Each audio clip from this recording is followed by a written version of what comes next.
नागदास मंडळ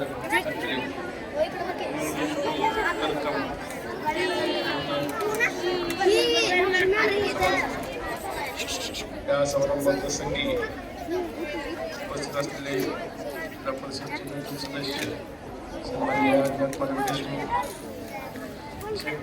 शिक्षक भारतीचे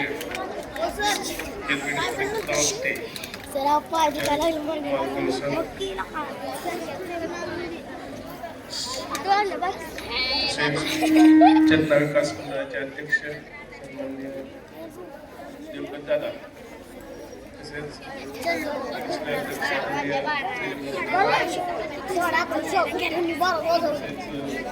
मंडळाचे स्कूल कमिटी अध्यक्ष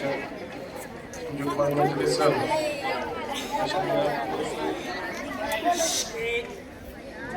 तसेच मुलम्यांना विद्यार्थ्यांनी शांत बसायचं, तसेच भंडारे सर, उपस्थित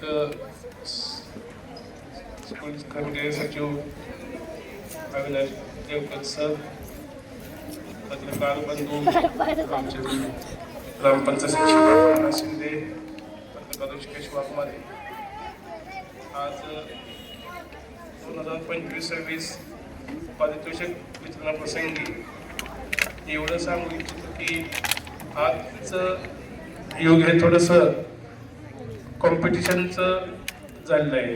खाजगी शाळा ह्या स्पर्धेत उतरल्यामुळं आज प्रत्येक शिक्षकांना विद्यार्थ्यासाठी गुणवत्तापूर्ण व इतर खेळ असतील, परत विज्ञान असेल, आणखी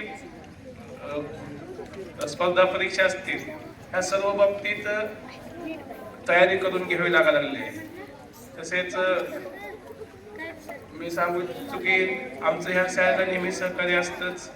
तसेच इथून पुढे जे काही आम्ही जिल्हा परिषदेच्या माध्यमातून अज्ञात देशमुख व पंचायत समितीच्या माध्यमातून मी स्वतः आपणास वेळोवेळी सहकार्य करू व ह्या जिल्हा परिषद माध्यमिक प्राथमिक शाळा जास्तीत जास्त याचा पट कसा वाढेल ह्याकडे लक्ष देऊन, इथले शिक्षक परवा आम्ही सांगितलं अज्ञात मालकरी आणि मी पण अभिमान शाळेत, इथले शिक्षक हे अतिशय चांगले, त्यांना त्यांच्यासाठी म्हणजे विद्यार्थ्यांसाठी त्यांना TET सारखी इतकी अवघड परीक्षा पास करून यावे लागते. तसं पाहिलं तर खाजगी शाळेतले शिक्षक हे मी परवा म्हणलं 12वी पास आहेत का नाही ह्याची पण खात्री करावं लागेल. होय सर, बरोबर आहे का नाही? तरी आमचं म्हणणं आहे की प्राथमिक शाळा असतील, माध्यमिक शाळा असतील, ह्या शाळेकडचा पालकांचा कल वाढवावा व त्यांना भौतिक सुविधा देण्यात याव्या व त्यासाठी आम्ही मदत करण्यास तयार आहे.